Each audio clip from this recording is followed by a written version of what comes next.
सुप्रभात बच्चों, आप सभी कैसे हैं। पिछले वीडियो में आप लोगों ने पार्ट 2 में वर्ण के बारे में जाना, वर्ण के प्रकार के बारे में जाना। वर्ण के कितने प्रकार होते हैं? वर्ण के 2 प्रकार होते हैं, स्वर और व्यंजन के बारे में जाना। स्वर 11 होते हैं और व्यंजन 33 होते हैं। अंग और अह जो है वो भी स्वर में वर्ण में जोड़ दिया गया है। अंग और अह और चंद्रबिंदु के बारे में आपको मैंने पिछले वीडियो में बताया। हम उम्मीद करते होंगे हैं कि आप लोग ये समझ गए होंगे। अब हम व्यंजन की बात करेंगे। तो व्यंजन के बारे में आपको बताए थे कि व्यंजन 33 होते हैं और व्यंजन के भी भेद होते हैं। व्यंजन हमारे कितने होते हैं? 33। और व्यंजन के कितने भेद होते हैं? 33। और व्यंजन जो है स्वरों की सहायता से बोली जाती है। व्यंजन स्वरों की सहायता से बोली जाती है। जैसे आपको बता दें कि क बोल रहे हैं तो अ का उच्चारण अ हमारे मुख से ध्वनि से निकल रहे हैं अ। तो क बोलने में स्वरों की सहायता ली जाती है। तो जितने भी व्यंजन हैं क से लेकर के श्र तक, उसको बोलने में स्वरों की सहायता लेनी पड़ती है। तो जिन वर्णों के उच्चारण में स्वरों की सहायता ली जाती है उन्हें व्यंजन कहते हैं। ये स्वतंत्र नहीं होते। ये क्या होते हैं? स्वतंत्र नहीं होते। जब किसी व्यंजन से स्वर हटा दिया जाता है तो उसके नीचे हलंत चिन्ह लगा दिया जाता है। जब किसी व्यंजन के में अगर स्वर हटा दिया जाए तो क्या लगता है? उसके नीचे हलंत लगाया जाता है, यानी वर्ण को जब अलग करते हैं। अब यहाँ देखेंगे कि क हम लिखेंगे तो क वर्ण लिखेंगे तो इसके क्या आ रहा है? उच्चारण हो रहा है। क्या हमारे मुख से ध्वनि निकल रही है? अ की। तो यहाँ हम क के नीचे हलंत लगाएंगे। इसको क्या बोलते हैं? हलंत बोलते हैं। और क जब बनेगा, क वर्ण जब बनेगा तो ये दोनों वर्ण को जोड़कर क्या बनता है? हमारा क। ठीक है। तो आप जाने कि व्यंजन वर्ण कैसे बनते हैं। स्वरों की सहायता लेकर व्यंजन वर्ण जो है हमारे बनते हैं। और जब व्यंजन वर्ण स्वर जब उसमें अलग हटाएंगे, जब स्वर इसे हटाएंगे, टुकड़े करेंगे, तो अब इसके नीचे वर्ण के नीचे क्या लगेगा? हलंत। तो आपको समझ में आया कि व्यंजन के वर्ण कैसे बनते हैं। तो हम यहाँ बात करेंगे व्यंजन के भेद के बारे में। व्यंजन 3 प्रकार के होते हैं। व्यंजन के कितने भेद होते हैं? 3। स्पर्श व्यंजन, अंतस्थ व्यंजन और ऊष्म व्यंजन। तो हम यहाँ देखेंगे बच्चों कि यहाँ उच्चारण का स्थान है और ये हमारा व्यंजन है। तो क, ख, ग, घ, अंग, ये जो है हम कंठ से बोलते हैं। कंठ से इसका उच्चारण होता है। आप बोल के देखिए क।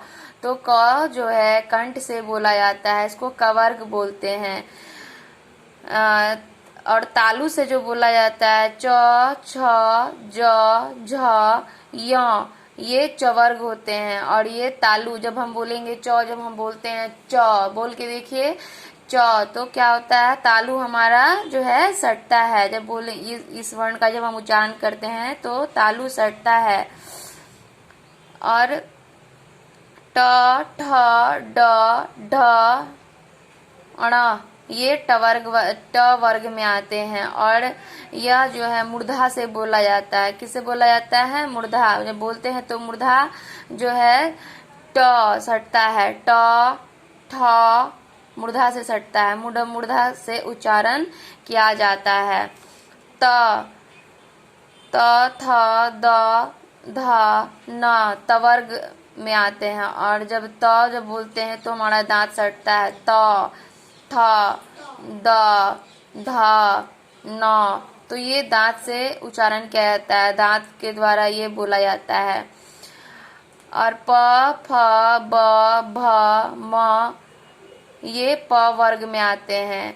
प वर्ग में। और इसका जब हम यह वर्ण जब हम बोलते हैं तो हमारा ओष्ठ जो है दोनों सटता है। आप उच्चारण करके देखिए प, फ बोल रहे हैं तो दोनों होठ जो है हमारा क्या होता है, सटता है, तो ये प वर्ग में आते हैं।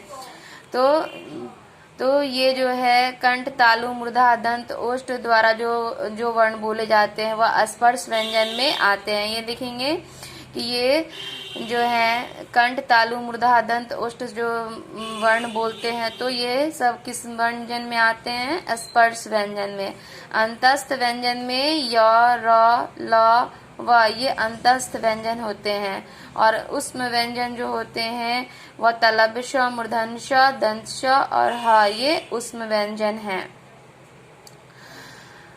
अब हम बात करेंगे इनके अतिरिक्त वर्णमाला में निम्नलिखित वर्ण भी होते हैं जो अक्ष, तरह, ज्ञ और श्र होते हैं। निम्नलिखित वर्ण जो होते हैं संयुक्त व्यंजन जो होते हैं, अक्ष ह के बाद आता है ह, अक्ष, त्र, ज्ञ, श्र होता है ना, तो ये 4 वर्ण जो है हमारा संयुक्त व्यंजन है। इन चारों वर्णों को 3 वर्ण को जोड़कर यह एक वर्ण अक्ष बनता है। जैसे यहाँ देखेंगे कि अक्ष जो है हमारा क हलंत, श हलंत, जोर ये तीनों वर्ण को अलग अलग जोड़े हैं तब जाकर के हमारा क्या बना, अक्ष बना। तो 3 वर्ण को जोड़कर एक वर्ण बनता है, यानी वर्णों के मेल से संयुक्त व्यंजन जो है यहाँ बनता है। त्र देखेंगे, त हलंत जोर, र हलंत जोर, ये तीनों वर्ण को जोड़कर हमारा क्या बना, त्र। ज्ञ जो होता है ज हलंत जोड़, य हलंत जोड़, ये तीनों वर्ण जोड़कर क्या बना, ज्ञ। और श्र जो है स हलंत जोड़, र हलंत जोड़, ये तीनों वर्ण को जोड़कर क्या बना, श्र। तो संयुक्त व्यंजन जो होता है वह वर्णों के मेल से एक वर्ण बनता है। तो संयुक्त व्यंजन कौन कौन है, अक्ष, त्र, ज्ञ और श्र।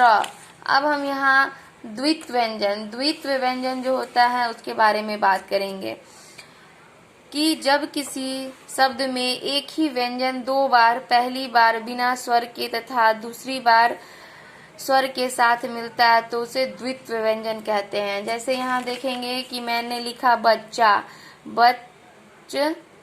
चा, तो एक वर्ण में स्वर का सहायता नहीं लेना पड़ा और दूसरे वर्ण जब हम बोलेंगे बच्चा तब हमारा क्या हो गया, स्वर का सहायता लेना पड़ा। द्वित्व व्यंजन जो होता है वह व्यंजन के बाद जो 2 वर्ण जुड़ते हैं तब द्वित्व व्यंजन वर्ण जुड़ता है, यानी 2 व्यंजन साथ साथ में लिखे आते हैं। जैसे कच्चा लिखेंगे तो देखेंगे कि ये दोनों, ये आधा अक्षर वाले और ये पूर्ण अक्षर वर्ण मिलकर, ये आधा वर्ण और पूर्ण वर्ण मिलकर एक वर्ण बनकर यहाँ हमारा शब्द को पूरा करता है। तो द्वित्व व्यंजन जो होता है वह स्वर एक बार बिना स्वर के होते हैं और दूसरी बार जब वर्ण जुड़ते हैं तो उसमें स्वर की सहायता के साथ यह बनता है।